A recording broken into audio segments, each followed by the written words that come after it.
सोचिए, एक इंसान जिसके पास ना कोई सेना है ना कोई सरकारी पद, वो दुनिया के सबसे बड़े साम्राज्य को कैसे झुका सकता है। आज हम महात्मा गांधी की इसी कहानी को समझने वाले हैं और जानेंगे कि उनके सत्य बल के आइडिया ने कैसे इतिहास का रुख ही मोड़ दिया। गांधी की जिंदगी को हम 3 बड़े हिस्सों में देख सकते हैं। पहला 1893, जब वो एक नौजवान वकील बनकर साउथ अफ्रीका गए। फिर 1915, जब वो एक तपे तपाए लीडर बनकर भारत लौटे।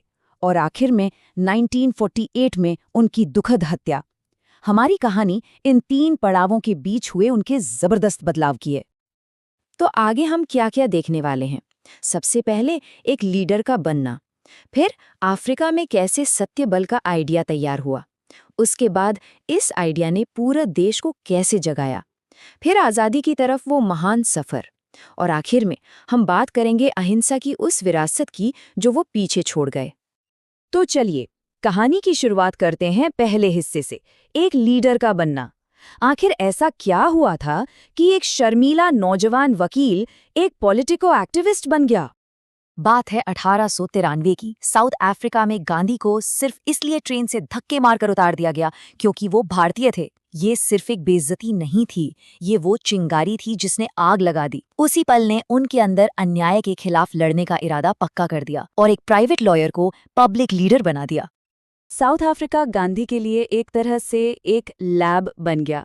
यहीं नस्ल के आधार पर होने वाले भेदभाव से लड़ते लड़ते उन्होंने अपना सबसे ताकतवर हथियार बनाया। एक ऐसा हथियार जो कोई बंदूक या तोप नहीं, बल्कि एक आइडिया था, और ये आइडिया दुनिया बदलने वाला था। उन्होंने इस आइडिया को नाम दिया सत्याग्रह, मतलब सत्य के लिए आग्रह या सच की ताकत। अब ये सिर्फ चुपचाप बैठ के विरोध करना नहीं था, नहीं, ये तो सच और ईमानदारी की ताकत को इस्तेमाल करके नाइंसाफी का डटकर सामना करना था। अब ये बात बहुत दिलचस्प है। गांधी ने सत्याग्रह और पैसिव रेजिस्टेंस यानी निष्क्रिय प्रतिरोध के बीच एक साफ लकीर खींची थी। उनके लिए सत्याग्रह कमजोरों का हथियार नहीं था, बल्कि एक एक्टिव मॉरल फोर्स थी जो सच और अहिंसा पर टिकी थी। इसका मतलब था उपवास, हड़ताल और सविनय अवज्ञा जैसे तरीकों से अन्याय करने वाली पूरी व्यवस्था को सीधे चुनौती देना।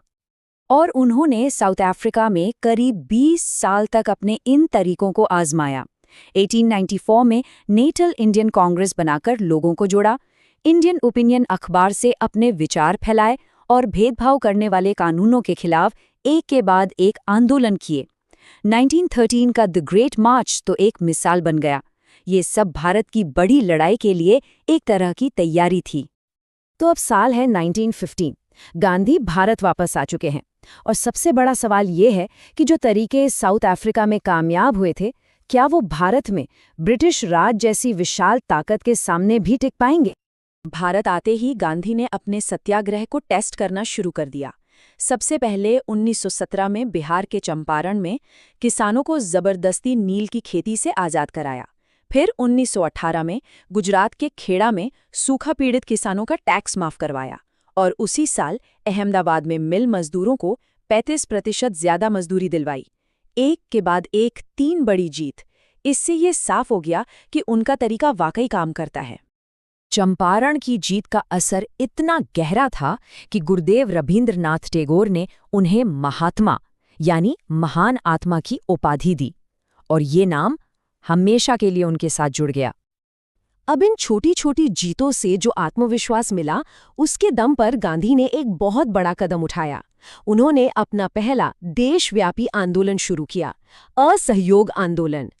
पूरे देश से अपील की गई कि ब्रिटिश संस्थानों, स्कूलों, अदालतों सबका बहिष्कार करें। ये आंदोलन पूरे देश में फैल रहा था, लेकिन सिर्फ एक नंबर, एक आंकड़ा इस पूरे आंदोलन को रोकने वाला था, और वो नंबर था 22। चौरी चौरा नाम की जगह पर गुस्साई भीड़ ने 22 पुलिस वालों को मार डाला। इस एक हिंसा की घटना के बाद गांधी ने इतना बड़ा आंदोलन अचानक वापस ले लिया। बहुत लोगों ने उनके इस फैसले की आलोचना की, लेकिन इससे एक बात साफ हो गई, गांधी के लिए अहिंसा का सिद्धांत किसी भी राजनीतिक जीत से कहीं ज्यादा बड़ा था। इस घटना के बाद गांधी कुछ साल राजनीति से दूर रहे, समाज सुधार के कामों में लग गए। लेकिन जब वो वापस आए तो एक ऐसे आइडिया के साथ आए जो ब्रिटिश साम्राज्य की नींव हिलाने वाला था। और ये उनकी सबसे यादगार, सबसे आइकॉनिक कार्रवाई बनने वाली थी। ये नंबर एक ऐसे सफर की दूरी है जिसने पूरी दुनिया का ध्यान अपनी ओर खींच लिया। 390 किलोमीटर, ये वो दूरी थी जो गांधी और उनके 78 साथियों ने 1930 में पैदल चलकर समुद्र तक तय की थी। ये था मशहूर दांडी मार्च या नमक सत्याग्रह। अब सवाल है, नमक ही क्यों? क्योंकि नमक एक ऐसी चीज थी जो हर भारतीय इस्तेमाल करता था, अमीर हो या गरीब, और उस पर अंग्रेजों का टैक्स उनके अन्याय का सबसे बड़ा प्रतीक था। तो समुद्र किनारे जाकर बस एक मुट्ठी नमक बनाना कानून तोड़ने का एक शांतिपूर्ण लेकिन बहुत शक्तिशाली तरीका था। लेकिन ये मार्च सिर्फ सिंबॉलिक नहीं था, इसके पीछे ठोस राजनीतिक मांगे भी थीं, जैसे नमक पर से टैक्स हटाओ, सेना पर खर्च आधा करो, जमीन का लगान कम करो और सारे राजनीतिक कैदियों को रिहा करो। ये सिर्फ नमक की लड़ाई नहीं थी, ये पूरे देश की लड़ाई थी। इस मार्च का असर इतना जबरदस्त था कि नेताजी सुभाष चंद्र बोस ने इसकी तुलना नेपोलियन के पेरिस मार्च से कर डाली। सोचिए, एक ऐसा मार्च जिसने यूरोप का नक्शा बदल दिया था। पूरी दुनिया की नजरें भारत पर थीं और ब्रिटिश सरकार पर दबाव बढ़ता ही जा रहा था। नमक सत्याग्रह और उसके बाद हुए सविनय अवज्ञा आंदोलन ने जो दबाव बनाया, उसी ने आज़ादी की लड़ाई के आखिरी दौर की जमीन तैयार की। और फिर आया साल 1942।